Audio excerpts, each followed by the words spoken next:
A song penned by Rolf Harris in prison shows he still doesn't care, one of his victims has said.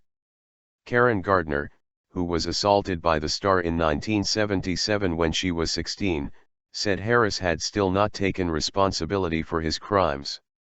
In the song, contained in a letter written to a friend and given to a newspaper, Harris seems to refer to his victims as slimy little woodworm. Harris was jailed last year for 12 indecent assaults against 4 girls.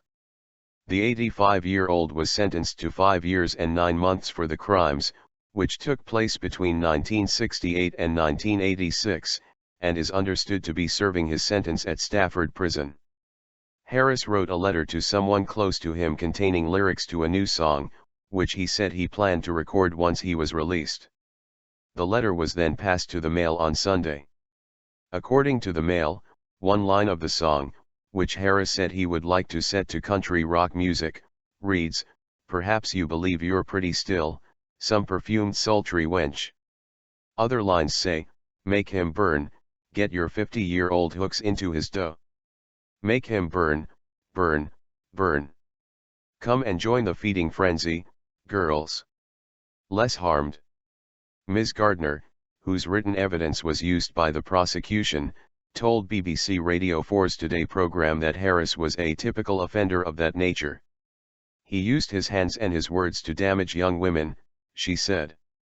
"It was sexual, it was about power, but he didn't leave any physical evidence, and that's what men like that do." Ms. Gardner, who works for BBC Wiltshire, said she was less harmed than most of the girls, and she can remember that his aftershave smelled of spice, that his breath smelled of menthol, that his hands were so sweaty they stained my jeans. One of the most upsetting things about the letter were the comments from people who still supported him, she said.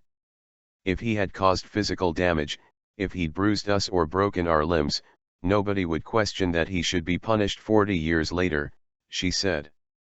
"Because he didn't leave physical evidence, they think somehow it wasn't as bad.